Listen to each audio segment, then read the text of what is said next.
ભજન એમના સમજાય એવું છે જ નહીં, અને આની માટે પાત્રતા બનવું પડે. એમનામ રે નહીં. તમે સવારે તમને મજા આવી હોય તો તમે એટલી જ વાત કરો કે મજા આવી પણ કે યાદ રહ્યું કે ના હો રે હોરું જીવ. આ યાદ નથી રહેતું એ ડખા છે. એટલે કીધું કાચો પારો લખમણ જાણજો, જેવા તેવાથી જીરવો ન જાય. પાત્ર છે છોટા ને વસ્તુ છે મોટી, આ ઠામ વિના નો ઠેરાય, આને ઠામ બનવું પડે.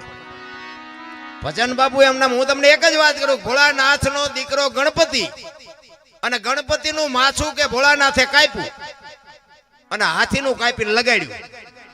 તો હું એમ કહું છું બોલું કાપ્યું ત્યાં જ નહીં પડ્યું હોય, હાથીનું કામ કાપ્યું છે? ખોટું નથી, છે સત્ય જ. હાથીનું જ કાપીને લગાડ્યું હતી, વાત 100% છે. પણ આપણા ચકડા ગઈ ગયા એટલે નથી સમજાતું. ને કે માણાના શરીર ઉપર હાથીનું માથું ફીટ થાય તમને કેમ લાગે? પણ છે હાથ. આની માટે સદગુરુની જરૂર પડે.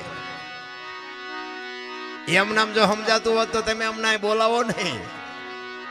હા, એક વાણી કહે છે ને, રામ કિસી કો મારે નહીં એસો પાપી નહીં હે રામ, આપે આપ મર જાત હે ને કરતે કુડે કામ. તા રાવણ ને વાલી ને આ બધાને કુને કુડી નાખ્યા હતા. રામાયણ કહે છે રામે માર્યા છે. તો સંતો કહે છે રામ નથી મારતો, ને વાતે સાચી છે, આ વાત સાચી છે ને આ વાતે સાચી છે, પણ આપણને નથી સમજાતું. एक राम दशरथ का बेटा, एक राम सबका घट में बैठा, एक राम सकल पदार्थ, एक राम सबसे न्यारा. बापू समझवानी वस्तु છે ને, સદગુરુ સિવાય ભાન ન થઈ શકે. અને આ રામદેવજી મહારાજ બાપુ છે ને, અત્યારે એક રામદેવજી ને એક હનુમાન અને એક મેલડી બાપુ હવે નાળિયેર માનો ને બપોર ભડાકો બોલાવે. બોલો, એવા જીવતા જાગતા બાપુ જો અત્યારે કોઈ દેવ હોય ને તો અત્યારે મને તો આ 3 દેવ દેખાય છે.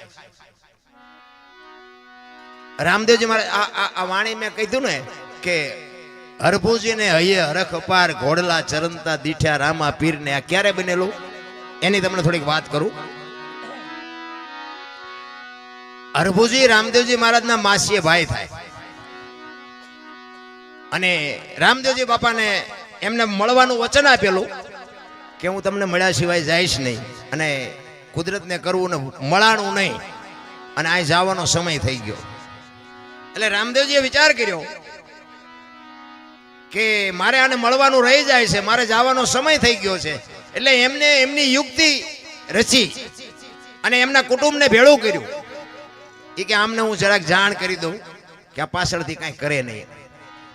એટલે રામદેવજી પોતાના કુટુંબને ભેગા કરી અને વાત કરે છે કે ભાઈ મારો હવે સમય પૂરો થઈ ગયો છે ને મારી બધી તૈયારી કરો, પણ હું તમને એક ભલામણ કરું છું કે મારો દેહ જ્યારે શાંત થઈ જાય ને મારી સમાધિ થઈ ગયો પછી દુનિયા તમને ગમે કે પણ સમાધિની એપ ખોલવાની તમે વાત ન કરતા. કોઈ પણ તમને દુનિયા ગમે એ ભરમાવે, પણ મારી સમાધિને તમે હલાવવાની કોઈ કોશિશ ન કરતા. એટલે બધા કુટુંબના કે કાંઈ વાંધો નહીં. હવે આ સમય પ્રમાણે રામદેવજી બાપુ સમાધિ થઈ ગયા. હવે આ વાત ઉડતી ઉડતી એમના માસીના દીકરા ભાઈ હરભુજીને કાને પડી, અને હરભુજી આ વાતને માનતા નથી કે નહીં કોઈ દી બને જ નહીં. રામદેવજી મને વચન આપીને ગયો છે ને, એ તો સિદ્ધ પુરુષ છે, એ બોલેલું બીજું બોલે જ નહીં. મને કીધું છે હું તને મળ્યા સિવાય જઈશ નહીં, હું માનતો જ નથી, બને જ નહીં કોઈ દી. અરે કોકે કીધું પણ અમે ન્યા હતા, અમે મુઠ્ઠી માટી નાખી કે વાત બધી બરોબર, પણ હું એમ હા ન પાડું. હું ન્યા જાઉં અને ન્યા મને પાકું થાય ને પછી હું તમારી વાત હા પાડું, બાકી હું એમ હા ન પાડું. એ વાત ખોટી, કારણ કે રામદેવજીને હું ઓળખું છું. અને આ બહુ જયારે માણસો કહેવા મનાણા ને એટલે પછી હરભુજી ત્યાંથી ઘોડા ઉપર ચડી અને રણુજા આવવા માટે નીકળે છે. અને રણુજાના સીમાડે બાપુ રામદેવજી બાપા ના ઘોડા ચરે છે ને રામદેવજી બેઠા છે. અહીંયા બાપુ હરભુજી આ વાણી કરી કે હરભુજીને હૈયે હરખ અપાર, ઘોડલા ચરંતા દીઠ્યા રામા પીરના. એમ નામ બાપુ જો ભજન બનતા હોત ને તો અત્યારે બુદ્ધિ તો આખ્યા ખટારા ભરા એટલી બધાની છે, એમ નો આવડે. અહીંયા બે જણા હરભુજીને એમ થયું કે દુનિયા કેવી ગાંડી છે. આ રામદેવજી આ બેઠા છે, મારા બેટા કે ખોટી આવી બધી વાતો કરે. રામદેવજી સમાધિ લઈ ગઈ, સમાધિ. આ રામદેવજી તો હાર્યા. એ ઘોડેથી ઉતરી અને બે ભાઈ બાપુ પહાડ ભેટે ને એમ બે ભેટ્યા. અને હરભુજી કહે છે કે મેં તો આવી વાત સાંભળી. એટલે રામદેવજી વાતનો ગોળો ટોળો કરી નાખ્યો. ભાઈ આ તો જગત છે, ગમે બોલે શાંતિથી બેસને, આપણે ઘણા ટાઈમથી ભેગા નથી થયા. કહુંબો બનાય આપણે કહુંબો પીએ. એ બે જણા કહુંબો પીધો અને પછી રામદેવજી કહે છે હવે તમે ગામમાં જવું હોય તો જાઓ, મારે અત્યારે નથી આવવું. એ રતન કટોરો, ગેડીઓ, અમલની ડાબલી ને બધું જે કઈ સમાધિમાં મૂક્યું હતું ને, કારણ કે આ રામદેવજી બાપાની યુક્તિ હતી બધી. અમે ભક્તિ કરતા હોય અમારી પ્રજા તો મારો નાશ ત્રાસ વ્યવહિત કરે ને કે આ બીજા કરી જાય ને અમારી રહી જાય. આ રામદેવજી બાપાનો આવડો મોટો ઇતિહાસ છે. આખ્યાન તો તમે બધા જોતા હશો.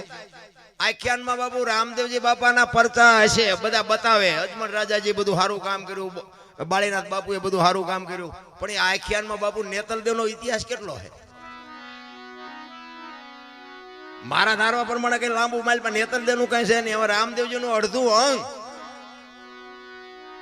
બાપુ ડાલીબાઈ કરી ગયા, નેતલદે રહી ગયા. અને આ બાપુ આપણું કાલ હવારની વાત, પીપળી સવારામ બાપા ધર્મનો વાવટો ફરકે, કોક દી કાંટો મારજો ખબર પડે. જમનામાં રહી ગયા, જબુમાં કરી ગયા બાપુ. આપણા રહી જાય. હા, અમે તો રાડ્યું પાડી છે ને એમ એમ કહે છે કે અમારી પ્રજા ભજન ન કરે કઈ, પણ અવાડા ડાટા ન કાઢે એવી તો તું હમી કા રાખજે. ભજન જો બાપુ એમ બધાને ઉતરી જતું હોત ને, અને આ જો બુદ્ધિ એમ મળી જતી હોત ને, તો પૈસા વાળા છોકરા ઉભા વાહાડા જેવા ગામમાં રખડે 40 વર્ષના. ત્યાં આપણે એમ ગામને કેટલા દીકરા છે કે આના લગ્ન જ નથી થયા, દીકરી જ નથી દેતું કોઈ. શું આ બુદ્ધિ કરવાની, શું આ પૈસા કરવાના? એટલે ઈ અરભુજી અને બે જણાને ઈ રતન કટોરો, અમલની ડાબલી, ગેડીઓ રામદેવજી બાપા અજમલ રાજા, માફ કરજો, અરભુજીને આપે છે. અને ઈ ઘોડા ઉપર બેહી અને ગામમાં આવે. અને ગામમાં આવ્યો ને આખો શોકગ્રસ્ત ડાયરો બાપુ સોરે બેઠો છે. અને બધા વિચાર કરે કે ભાઈ વિયોગોના ઘોડા ઉપર બેહીને આવે અને શરમ નહીં આવતી હોય. અરભુજી બાપુ બગાડ ધાટ કરતો ઘોડો આવતો તો બજારમાં, ની ચોરે આવીને ઉભો રહ્યો અને કીધું શું આ બધા બેઠા છો? એટલે બધા કહે છે ભલામણા રામદેવજી બાપા સમાધિ થઈ ગયા, 3 દી થયા. અરભુજી દાંત મીડિયા કાઢવા. ઈ કે પણ રામદેવજી મને અત્યારે સીમાડે મળ્યા ને કે તમે કયો છો સમાધિ લઈ લીધી. ઈ કે શું આ ગામ આખું ગાંડું તું એક હાથો? ઈ કે પણ આ જો રતન કટોરો ના, અમલની ડાબલી ના બધું મને અત્યારે રામદેવજી આપ્યું. અને બાપુ શંકા જાગી અમને. આપણે સમાધિ દઈને આવ્યા ને પછી કે વાંસ માસું મારી નીકળી ગયેલા, હાલો ખોદવી. આપણા જ આપણું લોહી પી ગયા છે. આખી દુનિયામાં બાપુ ઇતિહાસ ખોલવા ખોલજો. અને અહીંયા બાપુ સમાધિએ ગયા અને બાપુ આમ તૈયારી, ઘા કરવાની તૈયારી કરીને બાપુ આકાશવાણી થઈ. એ તમારી જાતના મેં તમને પહેલા કીધું હતું ઈ કે આ હવે તમારે અહીંયા કાયમ દુકાળ પડશે અને કાયમ માગી ખાજો. હવે હું સૌરાષ્ટ્રમાં જાઉં છું બાપુ. પહેલું પીરાણું આપણું બાપુ ગેબીનાથ અને પાળિયાદ બાપુ ત્યાંથી આ વ્યૂ આવ્યો. વિચાર કરજો, કોઈ ગામ એવું નહીં હોય કે રામદેવજીનું મંદિર ન હોય, કે રામદેવજી બાપાના વાવટા ન ફરકતા હોય, કે રામદેવજી બાપાનું મંડળ ન હોય, એવું કોઈ ગામ ન હોય. તમે આંટો તો મારી જુઓ, કેટલી એની બાપુ શ્વાસ કેટલી.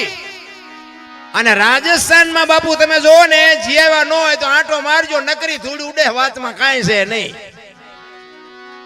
બાકી જો રામદેવજીના શબ્દો ઉપર ઉભા રહ્યા હોત ને તો આજ રાજસ્થાન હોનાનું હોત. મારા બાપ અહીંયા કોઈ દી કોઈને ભૂખ કે દુઃખ ન હોત. આજ આપણે બાપુ આપણી માથે કૃપા કેવડી. આ તમે માંડવા ઉભા એના ઉપર નક્કી નથી થતું. આપણી માથે આ વરસાદ વરે છે બાપુ, આ કૃપા કેવડી એની. હવે અહીંયા તો એની જન્મ ભૂમિકા હતી, અહીંયા એનું કુટુંબ હતું ને બધું અહીંયા હતું બાપુ. એને તો શું ઘટત, એમાં શું બાકી રહે. અને જેટલી આપણી આ દેહાણ જગ્યાઓ છે ને બાપુ, બધે અહીંયા પીરનો પંજો છે, લખવું હોય તો લખી લેજો. અને પીરની પીરાઈ વગર બાપુ હરિહર ક્યાંય હાલે નહીં.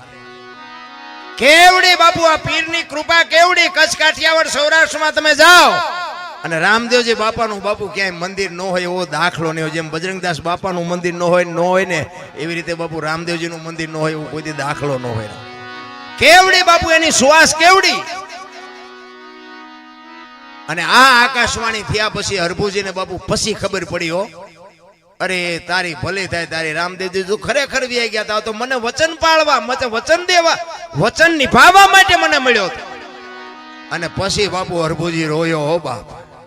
અરે રોવામાં બાપ, અરે મારા બાપ, હું તને ઓળખી ન હોય, હું તારા પગ ન ચાલી, મારા બાપ તે મને અંધારામાં રાખ્યો. પછી રોતો રોતો કહે છે કે હવે મારે તને મળવું હોય તો કે હવે સમય વિયો ગયો ભાઈ. એટલા માટે આજના સંતોય કહે છે કે તમે રામદેવજી મહારાજનો પાઠ કરો, ચોખા ઘીની જ્યોત કરો, ગુગળનો ધૂપ કરો, થોડી ધજા કરો અને 5 મારા નામના ગાણા ગૌરવજો. હું કોઈ પણ સ્વરૂપે હાજરી આપીશ, બાકી જ્યોત ઉપર ભરોસો રાખજો, બાકી હવે હું તમને ભેગો નહીં થાઉં. આ રામદેવજી બાપાનું પ્રમાણ છે.